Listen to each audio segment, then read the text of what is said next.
to Mondays with Marlo.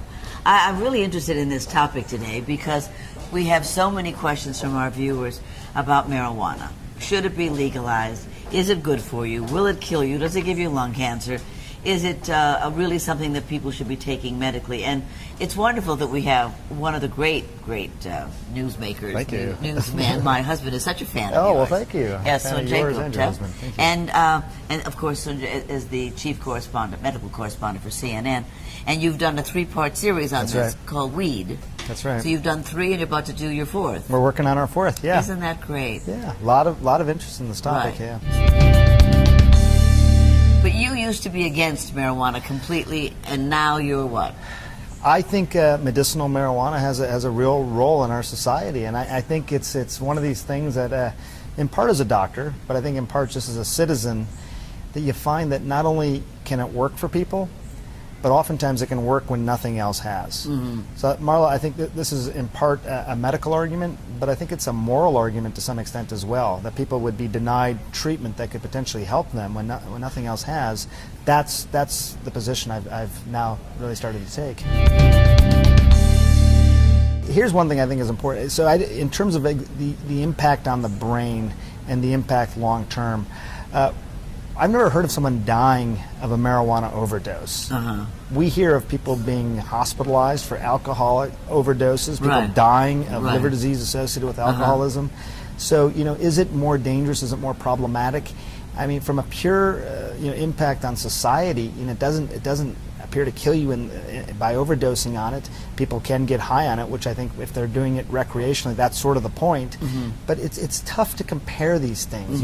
It's almost like a moral equivalency argument. Which is worse? Which is better? I'm not sure that really matters. But if you come down on it, marijuana does not cause the same sort of problems that alcohol does. This is from Diane. I'd love to know Dr. Gupta's view on marijuana, especially today's version of it. Is there a highly addictive component? Do the positives outweigh the negatives? Can the smoke be a carcinogen? I've never been a fan of marijuana, but I look forward to your response. So this is a loaded question. There's a lot there. So the first one is there a highly addictive component? There does not appear to be a highly addictive component of this. And, I've been focused on medicinal marijuana, but you could say that about marijuana in general. There are drugs that, when you talk about addiction, that there's both a physical and psychological addiction. Physical addiction means that you've been taking it for a while, you stop taking it, you literally don't feel well. Your heart starts to race, you'll sweat. Alcohol again. People who are in alcohol withdrawal, I don't know if you've ever seen it, but it's called the DTs. People will shake violently. It can be life-threatening. Alcohol doesn't appear to have that sort of physical withdrawal that would suggest addiction.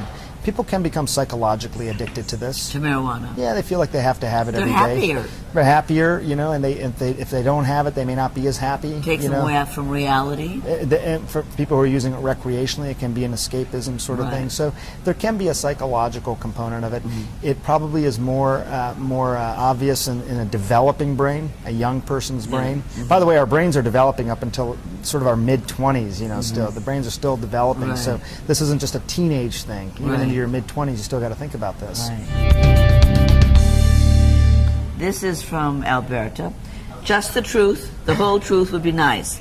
Marijuana versus prescription drugs that addict you and eventually kill you. People are lied to and misled so much. Alberta, now you cannot say that about the good doctor, so don't lie and mislead us. Well, I think what Alberta is saying, I don't know Alberta, but is that there's a lot of prescription drugs out there that are wildly expensive, have the backing of huge pharmaceutical companies that can lead to death. You talk about painkillers, for example. Okay, so take the example of the poppy plant. Poppy is a plant from which most of our painkillers come from. You talk about morphine, Dilaudid, Vicodin, OxyContin. A lot of those come from some variant of that plant or a synthetic of that plant. Do you know that 80% of the world's pain pills are consumed in the United States? No. We are 5% of the world's population, and yet we take 80% of the world's pain pills. And when Alberta's talking about people dying because of overdose deaths, someone dies every 19 minutes in this country from an accidental prescription drug overdose. Every 19 minutes. More people die in this way than from car accidents. It's the number one cause of preventable death in this country. Medications, prescription given to you by a doctor. That's incredible. With doctors who are irresponsibly giving them to you, too. Well, look, I mean, unless anyone wants to convince me that we have 80% of the world's pain in the United States, I think we're over-medicating. I mean, there's no doubt that and look, I'm a doctor saying this, right? I'm a neurosurgeon. I take care of a lot of people who have pain issues, and there are legitimate pain problems. People, you know, I don't mean to in any way diminish people who have real problems with pain. But a lot of doctors give people pills when they don't really, you know, to feel better or to calm down, and you're just stressed out. Let me give you a whole bunch of Valiums or whatever. Quick doctor's visit, easy to write a prescription, and the person's out the door. There's all sorts of reasons. But with marijuana, you know, the whole truth is something that Alberta asks for. It's a tough thing to sort of to come by because there hasn't been enough research done on marijuana. You know, I have 3 young children, and I met this girl as I was starting to really dig into this topic. Marla, she had seizures, she had epilepsy, and she had been on 7 different generations of drugs to treat that. Nothing was working. I mean, she was literally having some 300 seizures a week. Oh my God. Yeah, it was, what kind of life is that? Her mom would carry her in one of those baby Bjorns, you know, and just feel her seize. Oh my. There's nothing she could do, and she assumed that at some point she would just not survive. Nothing worked, and then she started taking a tincture, not a smoked marijuana, but an oil that essentially goes under the tongue, and the girl is essentially seizure-free, maybe 1 seizure a month now. That's one story, but it's emblematic of so many other stories out there. This is from Randy. Cannabis oil is a miracle. My nephew uses it to treat a seizure disorder and has worked wonders. No THC, just CBD. Doesn't get high, just better. What does that mean, no THC? So THC is known as tetrahydrocannabidiol. That's the psychoactive part of marijuana. I see. CBD is cannabidiol, and that's thought of as more the medicinal part of marijuana. And is that possible? So in fact, a lot of states now in this country have put legislation that says, you know, we want to make CBD marijuana legal. I see. And a lot of states have passed that. Because it doesn't make you high. Does not make you high. And like that little girl I was talking about, she wasn't getting high from that oil that was being squirted into her mouth. This is from Elaine. I'm a big fan of Dr. Gupta, but Thank you. why bother him with questions when there's already so much evidence that marijuana deposits 4 times more tar in the lungs than tobacco? Is that true? I don't know that that's true. I'd be curious. It looks like they may even have a reference on there. I have not heard that. You know, She says, here's an example of evidence, and she gives us a Google. So go on Facebook if you want to Google this and read all about what Elaine has to say. But you're saying you didn't hear that there's more tar. Well, what we looked at for the endpoints for our documentary was there an increase in lung diseases like emphysema, and was there an increase in lung cancer? And again, we didn't find evidence that there was an increase in those things over the general population with marijuana smokers. Now, it could be that, as we talked about, you just don't smoke as much marijuana as you do, for example, cigarettes. Right. You know, you can smoke a couple packs a day. And we probably would need to look 20, 30, 40 years down the road to really know for sure the impact.